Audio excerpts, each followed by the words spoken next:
The routine flight became anything but. The hum of the engines droned steadily as the flight leveled off, leaving the bustling city behind. The passengers settled into their seats, some opening books, others scrolling through their phones or engaging in light chatter. Among them was Samuel Price, a well-dressed black man in his early 40s, seated near the front of the plane in business class. A corporate executive, Samuel was no stranger to air travel. For him, flights were a necessary interlude between high-stakes meetings and presentations. This flight was supposed to be just like any other. Samuel reclined in his seat, reviewing slides for an upcoming conference. The ambient noise of the cabin provided a white noise backdrop as the flight attendants began their service. Everything seemed routine until a small request became the spark for an incident no one on the plane would forget. Samuel had just finished revising a key portion of his presentation when he realized he was thirsty. He pressed the call button overhead and waited patiently. A moment later, a flight attendant, a woman named Claire, approached. Her sharp blue uniform was pristine, but her expression was far from welcoming. Yes.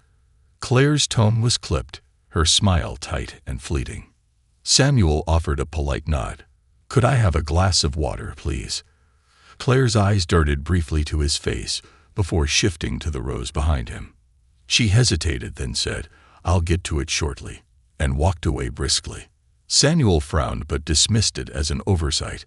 He returned to his laptop, assuming the water would arrive soon. Several minutes passed. Claire returned to serve passengers in the rows around him, offering drinks and snacks with what seemed like a forced cordiality. Samuel pressed the call button again, this time with a hint of impatience. When Claire approached again, her expression was colder. "Yes. I requested water earlier," Samuel said evenly. "Could I have it now?" Claire's response was curt. "I'll bring it when I can." Her tone left no room for further discussion, and she turned on her heel before Samuel could reply. The interaction drew the attention of a nearby passenger, a middle-aged woman with a concerned look. She glanced at Samuel, but said nothing. Samuel tried to keep his irritation in check. He didn't want to jump to conclusions, but something about Claire's demeanor felt off. He had seen her treat other passengers, mostly white, with warmth and attentiveness. Why was his request met with indifference, even hostility? Minutes ticked by. Samuel's throat was dry, and his patience was thinning. The injustice of it gnawed at him. This wasn't about the water anymore. It was about respect.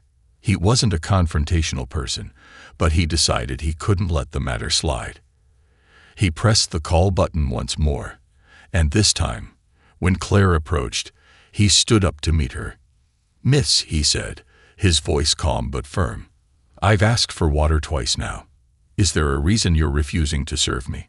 Her eyes narrowed, and her lips tightened into a thin line. "Sir, I have other passengers to attend to. Please sit down." Samuel didn't move. "I've seen you serve others. All I'm asking for is water. If there's an issue, I'd like to know what it is." The exchange caught the attention of more passengers. Whispers rippled through the cabin, and heads turned in their direction.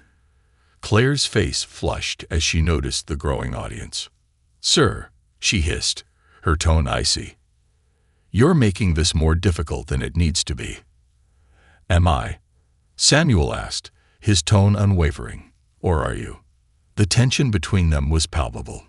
Claire glared at him for a moment longer before storming toward the galley. Samuel sat back down, his heart pounding. The whispers around him grew louder, and he caught snippets of conversations. "Did you see how she treated him? That was unnecessary. Wonder what's going on."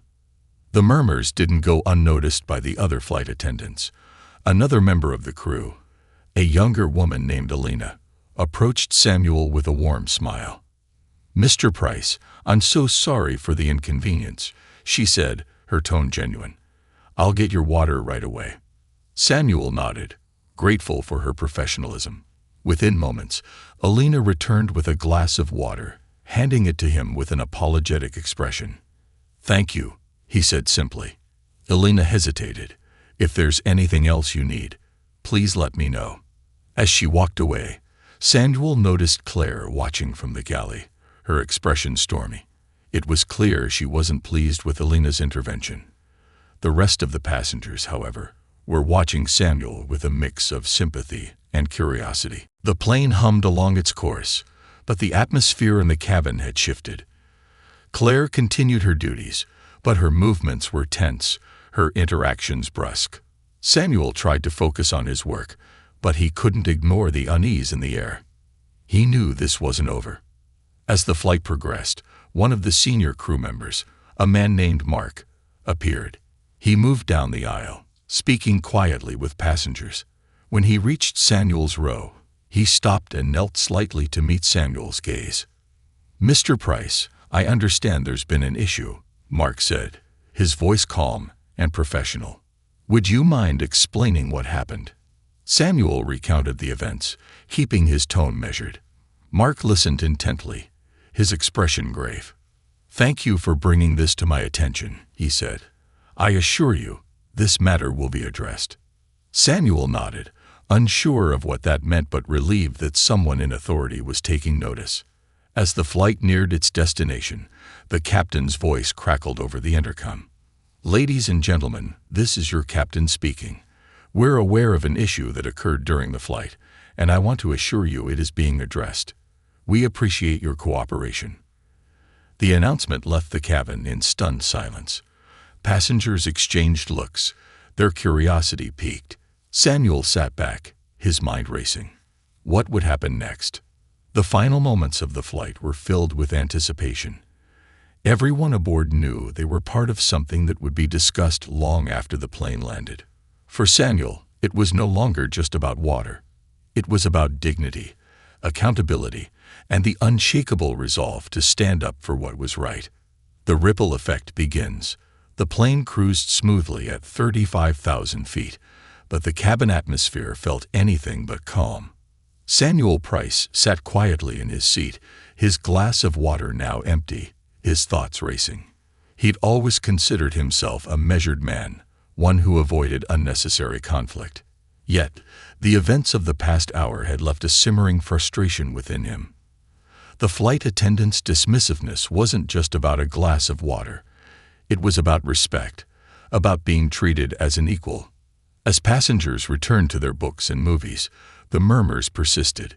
It was clear to everyone on board that something was off. Samuel could feel their eyes on him. Some sympathetic, others curious. He wasn't surprised. The incident with Claire had unfolded in plain view. But what did surprise him was the quiet solidarity he began to notice. A woman across the aisle leaned slightly toward him. She was in her 60s, with kind eyes behind wire-framed glasses. "Excuse me," she said softly. "I couldn't help but see what happened earlier. Are you all right?" Samuel turned to her, appreciating the concern in her voice. "I'm fine," he replied, though the tension in his shoulders said otherwise. "Thank you for asking." The woman frowned, shaking her head. "It didn't look fine to me. The way she treated you was uncalled for." Samuel gave her a small smile, grateful for her words but unwilling to dwell on the moment. "I appreciate that," he said. "It's being handled." She nodded, but her frown deepened. "Good, because no one should be made to feel that way." Her word hung in the air as she returned to her book.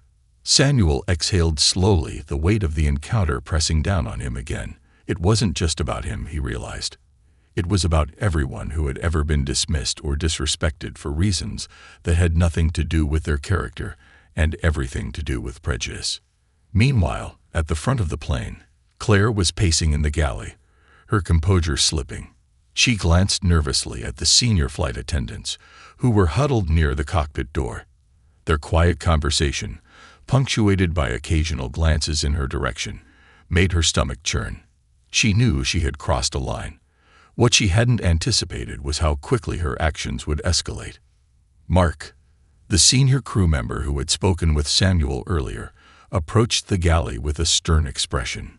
"Claire," he said, his tone low but firm, "a word, please."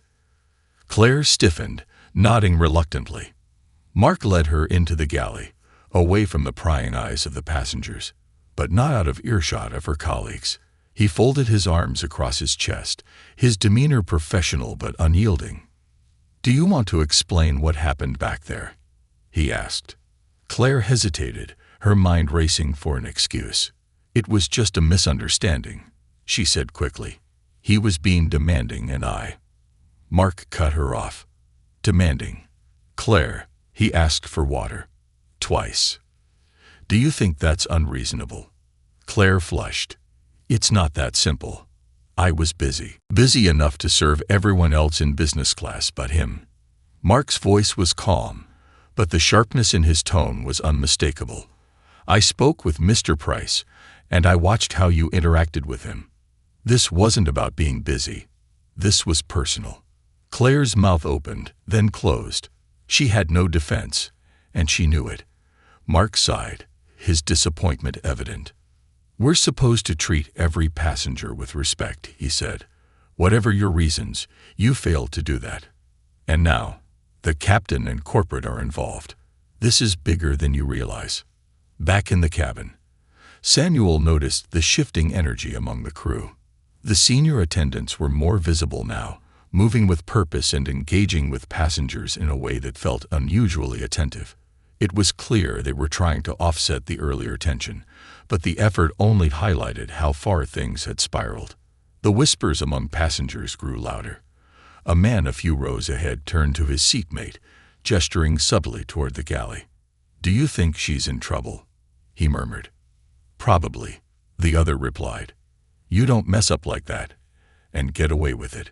Samuel tried to tune out the conversations, focusing instead on the view outside the window. The sun was beginning to dip toward the horizon, casting a warm orange glow across the clouds. It should have been a moment of serenity, but his mind was far from quiet. Minutes later, the captain's voice came over the intercom again, breaking the relative silence. "Ladies and gentlemen, this is your captain speaking. As we prepare for our descent, I want to address an earlier issue that occurred on board. Please know that it is being handled, and we appreciate your understanding.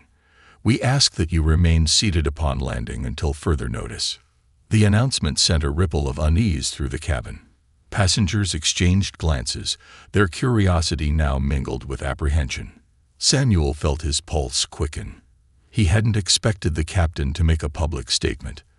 Whatever was happening behind the scenes, it was bigger than he had anticipated. As the plane began its descent, Claire reemerged from the galley, her face pale and drawn. She moved through the cabin with mechanical precision, avoiding eye contact with the passengers. When she reached Samuel's row, she hesitated for a split second before continuing on. Her discomfort was palpable, and it didn't go unnoticed. The woman across the aisle leaned toward Samuel again. "Looks like she's feeling the heat," she said quietly. Samuel gave a slight nod but didn't reply. He wasn't interested in seeing Claire humiliated. What mattered to him was that the airline took the incident seriously, that they acknowledged the harm and worked to prevent it from happening again. By the time the plane touched down, the atmosphere in the cabin was thick with anticipation. As passengers reached for their belongings, the senior crew members stepped forward, their authoritative presence silencing the rustling and chatter. Mark raised a hand, his voice calm but commanding. "Ladies and gentlemen, we ask that you remain seated for a moment. We need to address an internal matter before disembarking." The cabin fell silent. Claire stood frozen near the galley, her hands clenched at her sides. Samuel watched as Mark approached her, his expression neutral but firm. Whatever was about to happen, it was clear that Claire wouldn't be walking away from this unscathed. Mark spoke quietly to Claire, his words inaudible to the passengers. Her face flushed, and she nodded stiffly. Then, to everyone's surprise, she turned and walked toward Samuel's row. Her steps were hesitant, her gaze fixed on the floor. When she reached him, she stopped, taking a deep breath before looking up. "Mr. Price," she said, her voice barely above a whisper, "I want to apologize for my behavior earlier. I was wrong, and I'm sorry." Samuel met her gaze, his expression unreadable. For a moment, he said nothing, letting her words hang in the air. Then he nodded. "Thank you," he said simply. Claire's shoulders sagged with relief, but the tension in the cabin didn't dissipate. The passengers knew this wasn't the end. As Claire returned to the galley, Mark stepped forward to address the cabin once more. "Thank you for your patience," he said. "We'll be disembarking shortly. For now, please remain seated as instructed." The plane docked at the gate, and the doors opened with a soft chime. But instead of the usual rush to exit, the passengers stayed in their seats, their curiosity holding them in place. Samuel sat quietly, his mind still processing the events. Whatever happened next, he knew this flight would leave a lasting impact, not just on him, but on everyone on board. Accountability in motion. The jet bridge creaked into place as the plane reached the gate, its journey complete. Yet, for the passengers on board, the story wasn't over. The captain's earlier announcement had left the cabin charged with an unusual stillness. No one stood to gather their bags or jostle for the exit. Instead, they waited, eyes shifting between the flight attendants at the front of the cabin and Samuel Price, who sat calmly in his seat. Samuel noticed the attention but remained still, his hands resting lightly on his lap. He had spent the descent trying to focus on the simple rhythm of breathing, grounding himself after an emotionally exhausting ordeal. His instincts told him that the airline wasn't going to let this slide, not after the captain's message and the visible actions of the senior crew. He wasn't sure how far things would go, but the atmosphere told him something significant was about to unfold. As the first-class passengers waited in their plush seats, the economy section buzzed with quiet speculation. A teenager in the middle row whispered to her mother, "Do you think someone's getting arrested?" Her mother shushed her, throwing a glance toward the senior flight attendants. "I don't know, but keep your voice down."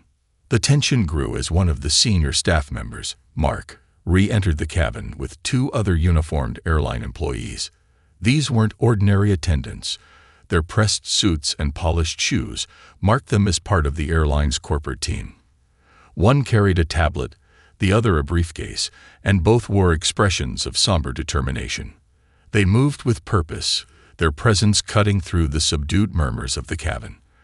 All eyes followed them as they stopped near the galley, where Claire stood rigidly, her hands clenched tightly in front of her. She looked as though she was bracing for impact. Samuel observed the scene, his emotions a mix of vindication and discomfort. He had never set out to make a public spectacle of what had happened. The glass of water had been a simple request, one that escalated because of Claire's behavior. Still, he understood that moments like this, when biases and disrespect were laid bare, had to be addressed if change was ever going to happen. Mark exchanged a few words with Claire, his tone low but firm. She nodded stiffly and stepped aside, her face pale. The corporate representatives then moved toward Samuel. One, a tall man with graying hair, knelt slightly to address him directly. "Mr. Price," he said in a measured tone, "my name is Richard Owens, and I'm part of the airline's customer relations team. First, I want to extend our deepest apologies for what occurred during your flight. We've been made aware of the details, and I assure you this is being taken very seriously." Samuel met Richard's gaze, appreciating the professionalism but still feeling the weight of the situation. "Thank you," he replied. "I'm glad it's being addressed." Richard nodded and continued, his voice loud enough for nearby passengers to hear. "This airline has a zero-tolerance policy for discriminatory behavior, and we deeply regret that your experience fell short of our standards.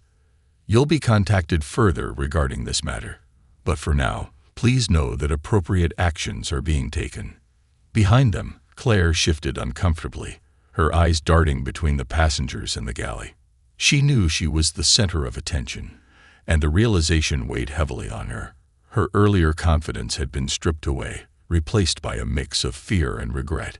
She had dismissed Samuel's request out of prejudice, but now that same bias had placed her career in jeopardy. One of the corporate representatives, a petite woman named Angela, turned to Claire. Her voice was calm, but carried an unmistakable authority.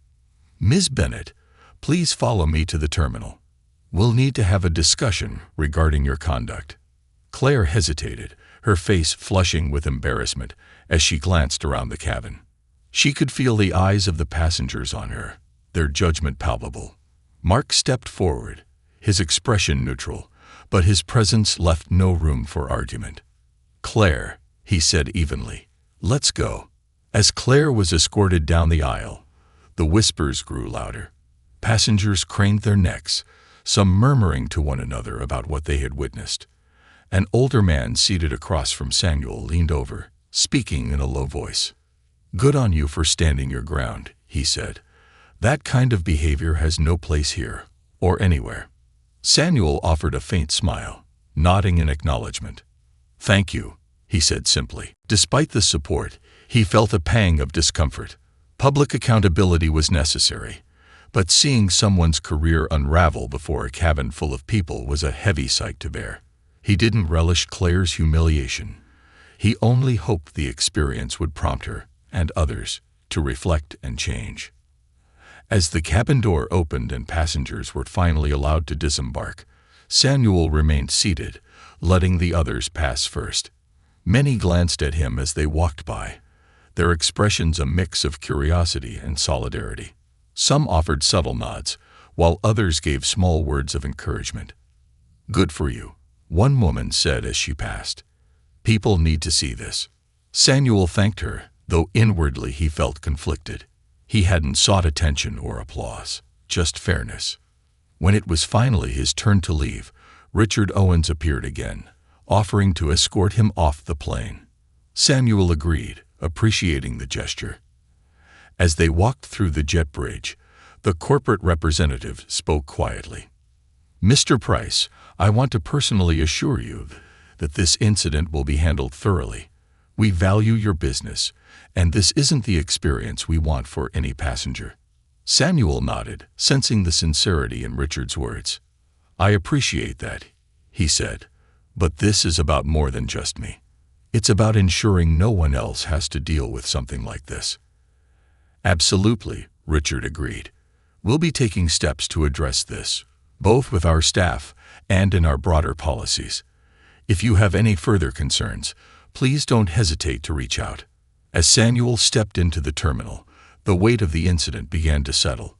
He took a deep breath, grateful to finally be off the plane. The day had been far from routine, but he hoped the actions taken would lead to meaningful change. What had started as a simple request for water had become a moment of accountability, one that rippled far beyond the cabin of that flight. Samuel walked toward the baggage claim, his steps steady. He didn't know what would come of the airline's promises, but he resolved to follow up and ensure their words translated into action. This wasn't just about him. It was about making sure every passenger, regardless of their race or background, was treated with the respect they deserved. Conversations beyond the cabin. Samuel Price walked through the terminal, his polished shoes tapping against the glossy tiles. The airport was bustling, as it always was, but for him, the crowd faded into the background. His thoughts were still on the flight, the tense moments between himself and Claire, and the intervention that followed. He'd faced his share of biases before, but this felt different, more public, more deliberate, and now, more consequential. He reached the baggage claim and leaned against a pillar, watching the carousel spin. Around him, familiar faces from the plane gathered, waiting for their luggage. A few exchanged quiet words, occasionally glancing his way. It was clear the incident had made an impression on many of them. Samuel sighed, his phone vibrating in his pocket. He pulled it out to see a message from Richard Owens, the corporate relations officer who had addressed him on the plane. Richard Owens, "Mr. Price, thank you for your patience. We're preparing a formal follow-up and will reach out within 48 hours. In the meantime, please don't hesitate to contact me directly if you have any concerns." Samuel appreciated the prompt communication, but felt the weight of what lay ahead. This wasn't just about getting an apology or compensation. It was about addressing systemic issues that ran deeper than one bad flight. As he grabbed his suitcase and moved toward the exit, he heard a voice behind him, "Excuse me, Mr. Price." Samuel turned to see the older woman who had spoken to him during the flight. She was holding a modest carry-on and wearing an expression of earnest concern. "I'm sorry to bother you," she said, her voice gentle, "but I just wanted to say again how sorry I am for what happened. Watching that, it wasn't right." Samuel smiled politely, though her words stirred a mix of emotions. "Thank you. I appreciate that." The woman hesitated, then added, "I know it's not my place, but I hope you know that a lot of us were on your side. We saw it, and we won't forget it." Samuel nodded, his gratitude genuine. "It means a lot to hear that. Thank you for saying something." As she walked away, Samuel couldn't help but reflect on her words. The passengers had witnessed everything, and many seemed to recognize the broader implications of what had occurred. This wasn't just about a single act of rudeness. It was a reminder of the everyday biases that too often went unchecked. Outside the terminal, Samuel hailed a ride and settled into the back seat. As the car pulled onto the freeway, the driver, a chatty middle-aged man named Pete, struck up a conversation. "Long flight?" Pete asked, glancing at Samuel in the rearview mirror. Samuel nodded. "Longer than expected." Pete chuckled. "Yeah, I've had those. People always say flying is the fastest way to travel, but they don't talk about all the drama in the air." Samuel raised an eyebrow. "Drama?" Pete grinned. "Oh, you wouldn't believe the stories I hear. Delays, fights over seats, people acting like they're the only ones on the plane. It's like a soap opera up there sometimes." Samuel gave a wry smile but didn't elaborate. He wasn't ready to recount his own soap opera moment to a stranger. When Samuel arrived at his hotel, he checked in and headed to his room. The sleek, modern decor should have been relaxing, but his mind remained restless. He paced for a few minutes before pulling out his laptop. If the airline was serious about addressing what had happened, he needed to ensure he was prepared to advocate for meaningful change. He began drafting an email to Richard Owens, detailing his experience and suggesting actionable steps the airline could take. Improved training, mandatory bias training for all customer-facing employees, accountability structures, clear procedures for reporting and addressing discriminatory behavior, transparency, regular updates to the public about the airline's efforts to create an inclusive environment. As he typed, he couldn't help but think about Claire. He didn't want revenge. What good would that do? But he did want her, and others like her, to confront their biases and learn from their mistakes. Change wasn't about punishment, it was about progress. The next morning, Samuel woke to find his email inbox flooded, not just with work correspondence, but with messages from passengers who had been on the flight. Somehow, word had spread, and people were reaching out to share their thoughts. One message stood out. It was from Elena, the younger flight attendant who had brought him water after Claire's refusal. "Elena, Mr. Price, I hope this email finds you well. I wanted to reach out because I felt it was important to say something. What happened on that flight wasn't right, and I'm sorry you had to experience it. Please know that not all of us share Claire's views, and many of us are pushing for changes within the airline.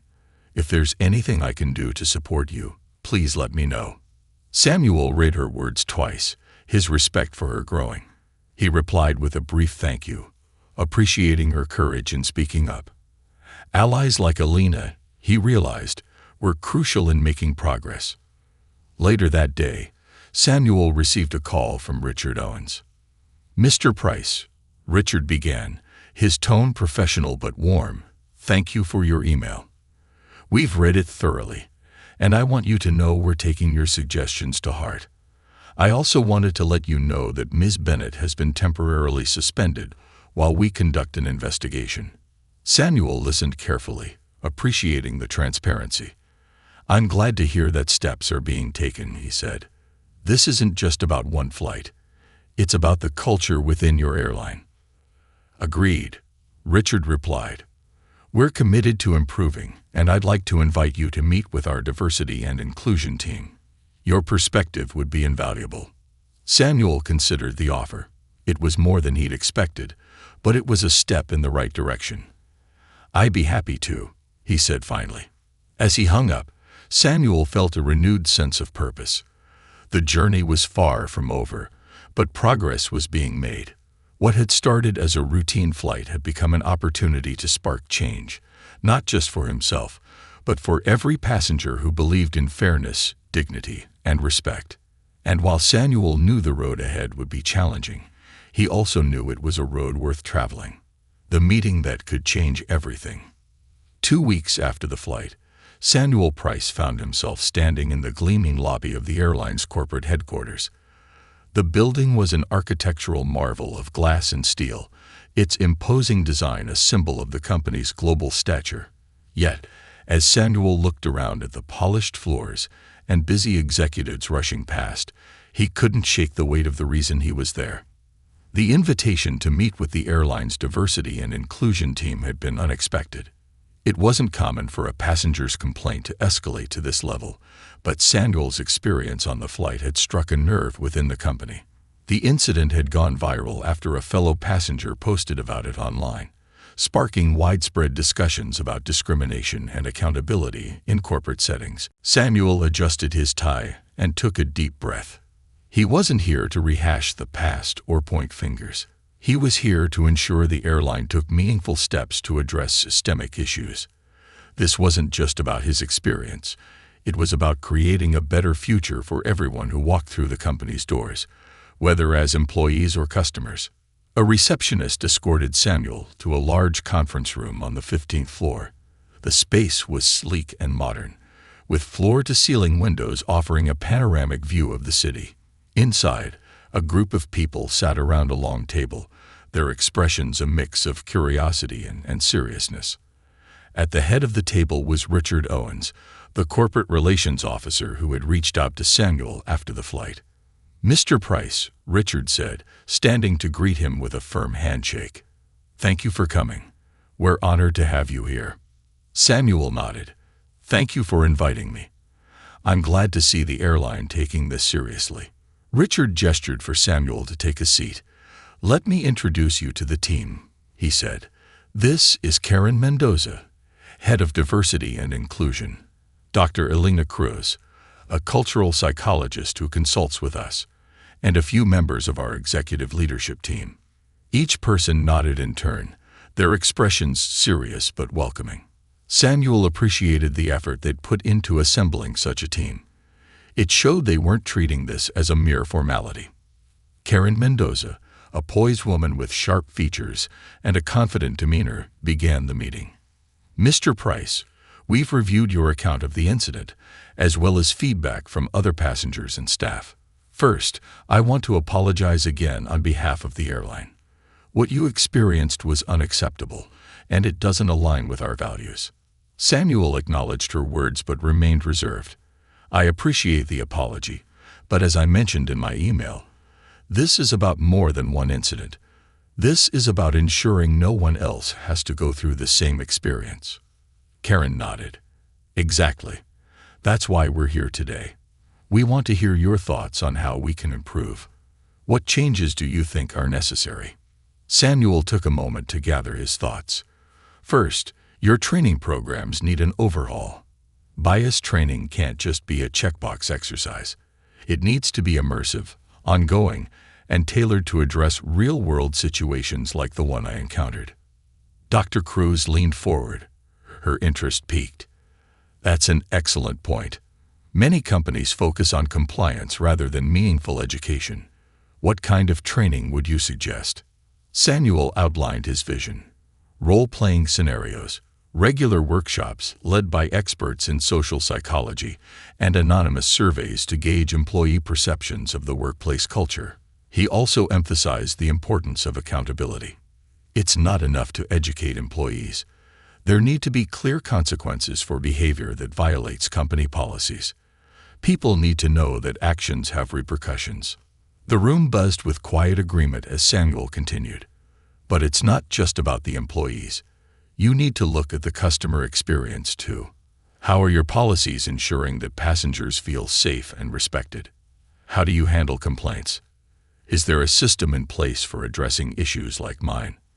Karen jotted down notes as Samuel spoke, her expression thoughtful. You've raised some excellent points, she said. We've already started revising our complaint process to make it more transparent and responsive.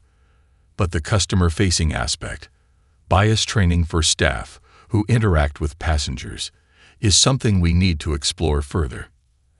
As the meeting progressed, the conversation became more dynamic.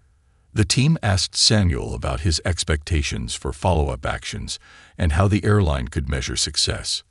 Samuel appreciated their engagement, but he also pushed back when he felt their suggestions lacked substance. At one point, an executive proposed creating an advisory board to oversee diversity initiatives. That's a step in the right direction, Samuel said, but it needs to have real authority. Otherwise, it's just window dressing. Richard nodded in agreement. You're right. We'll ensure the board has the resources and influence it needs. Toward the end of the meeting, Karen brought up the incident's aftermath. I know this might be difficult to discuss, but I wanted to update you on the disciplinary actions taken regarding Claire Bennett. Samuel leaned back in his chair, his expression neutral. Go on. Karen explained that Claire had been suspended pending an investigation, during which she had undergone additional training. The airline had also facilitated a conversation between Claire and Samuel's flight attendant, Elena, who had intervened during the flight. Claire expressed remorse for her actions, Karen said. She acknowledged her bias and committed to improving. While she's been reinstated, she's under probation and will be closely monitored. Samuel appreciated the transparency, but felt a twinge of skepticism. I hope she truly learns from this, he said.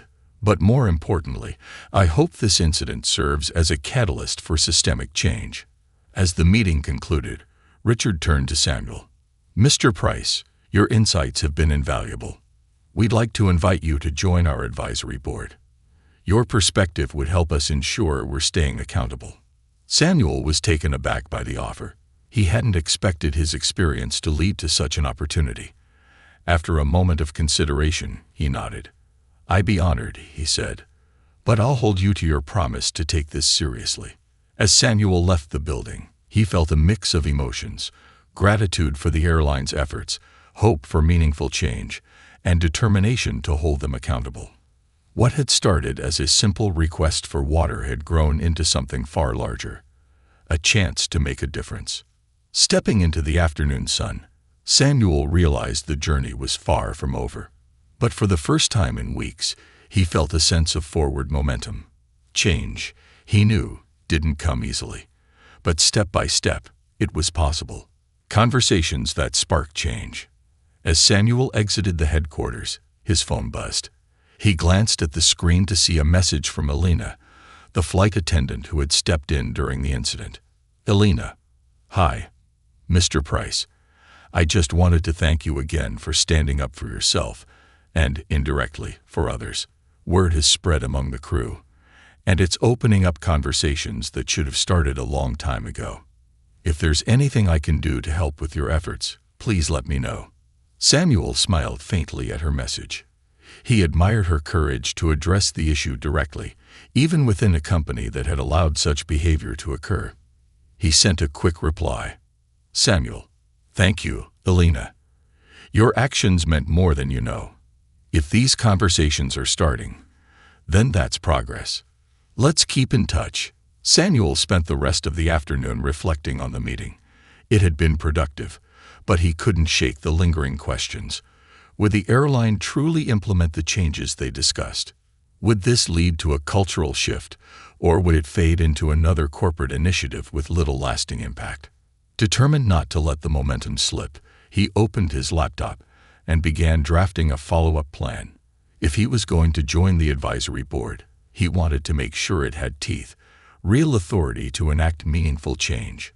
The first advisory board meeting. A month later, Samuel attended the inaugural meeting of the airline's newly formed Diversity and Inclusion Advisory Board. The board was composed of a mix of executives, external consultants, and individuals like Samuel who brought lived experiences to the table. The boardroom was buzzing with energy as Karen Mendoza opened the meeting. "Welcome, everyone," she began. "Today marks the start of a new chapter for our airline. This board exists because we recognize the gaps in our culture and processes, and we're committed to filling them. Your expertise and perspectives are critical to making that happen." Samuel nodded, appreciating her candor. He scanned the room, noting the mix of backgrounds and expertise represented. It was a good start, but he knew the real challenge would be turning words into action. The agenda for the day was ambitious: reviewing proposed changes to employee training, revising the complaint reporting process, and discussing the implementation of bias audits. Samuel leaned in as Karen outlined the first initiative. "We've partnered with Dr. Cruz to design a new training program," Karen explained. "This will include immersive simulations and real-world scenarios to help employees recognize and address their biases. Dr. Cruz, would you like to elaborate?" Dr. Cruz nodded and pulled up a presentation on the screen. "We're moving beyond the standard PowerPoint lectures. Our program will involve interactive role-playing, anonymous peer reviews, and ongoing evaluations to ensure the training sticks. This isn't a one-and-done workshop. It's a continuous process." Samuel raised his hand. "How will you measure the program's effectiveness?" he asked. "It's one thing to train employees, but how do you ensure the lessons translate into better behavior on the job?" Dr. Cruz smiled. "That's a great question. We'll use a combination of metrics: passenger feedback, internal surveys, and incident reports. But we also want to hear from people like you. Your perspective will be invaluable in identifying blind spots." The discussion moved on to the complaint reporting process. Richard Owens took the lead on this topic. "We've revamped the system to make it more transparent," he said. "Passengers will receive updates on the status of their complaints, and we've established a dedicated team to handle sensitive cases. Additionally, employees will now have a safe channel to report misconduct anonymously." Samuel nodded approvingly. "That's a good step. Transparency builds trust, and trust is what you need to repair your reputation."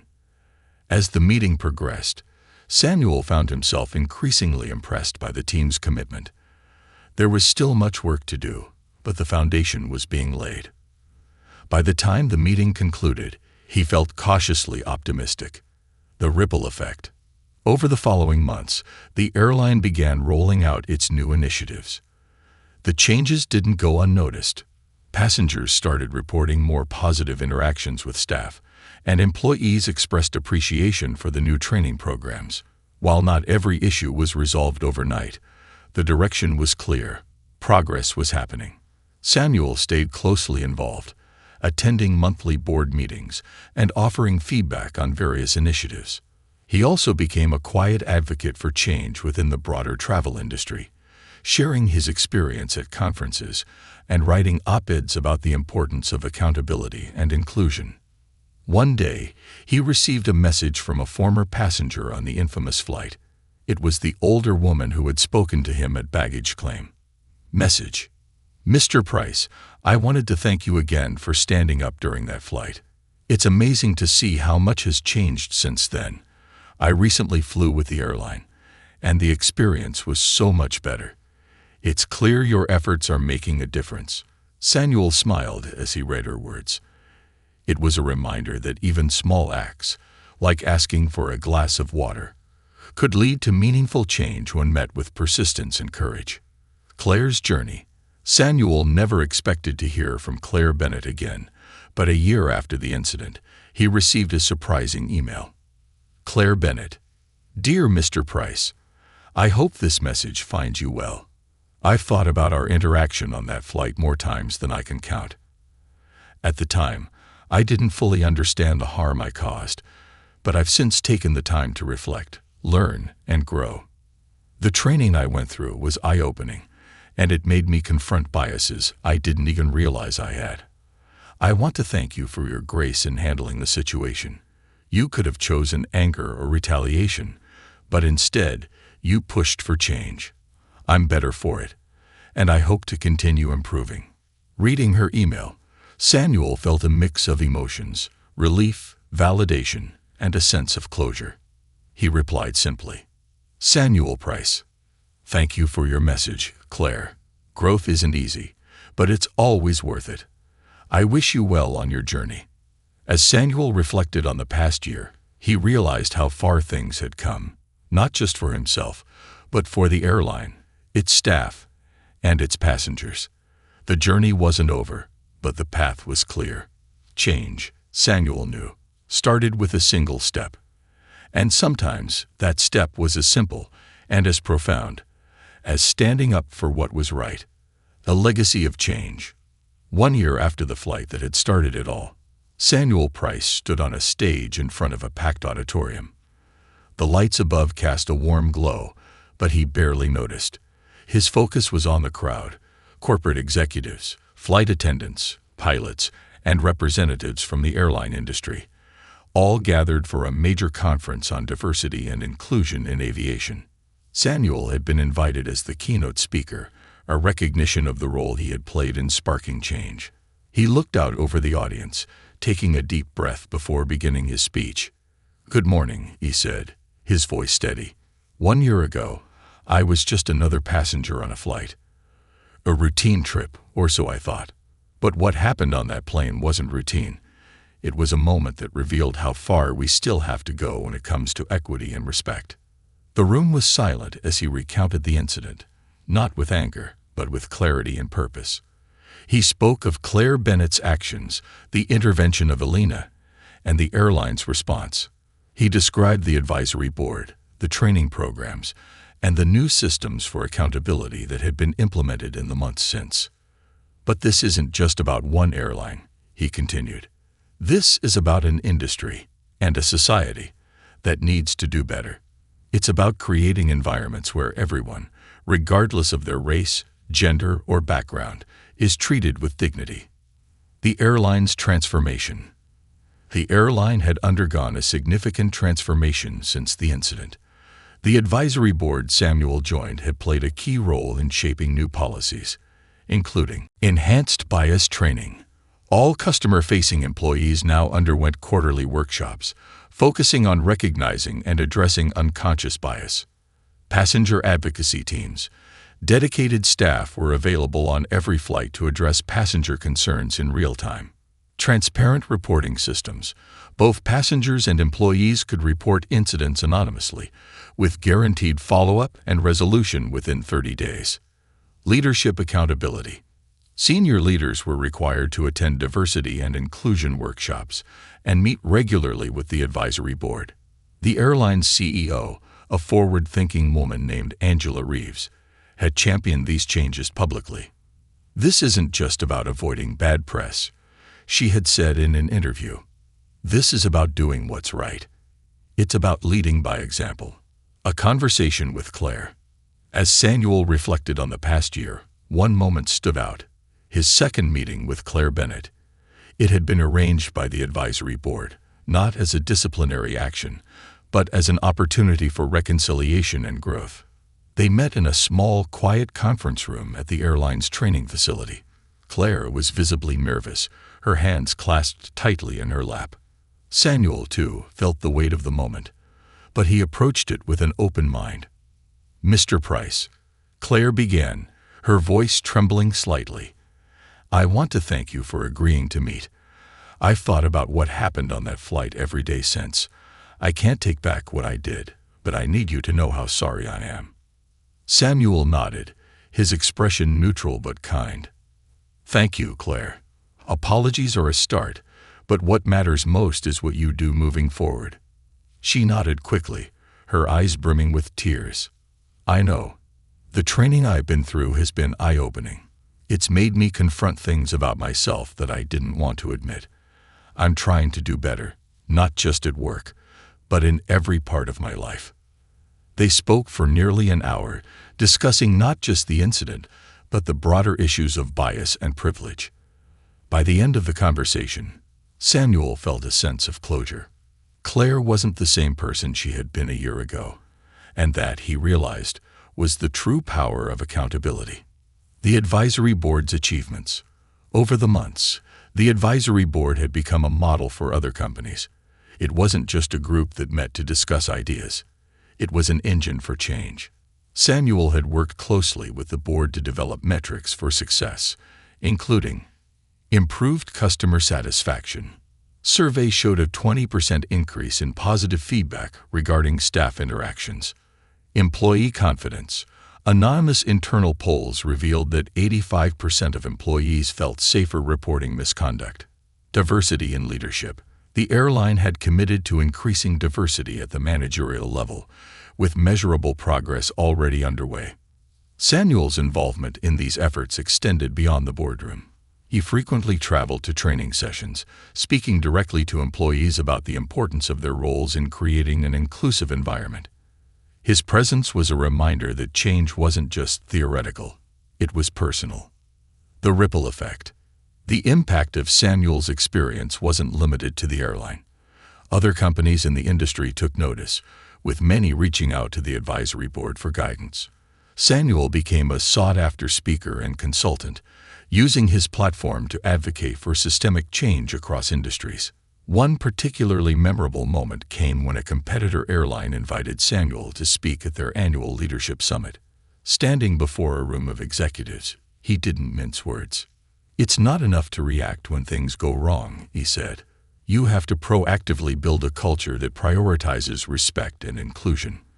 That starts at the top, with leaders who are willing to listen, learn, and act." The room erupted in applause, and Samuel felt a deep sense of purpose. His journey, which had begun with a single glass of water, had grown into something far larger, a movement for accountability and respect. Closing the loop.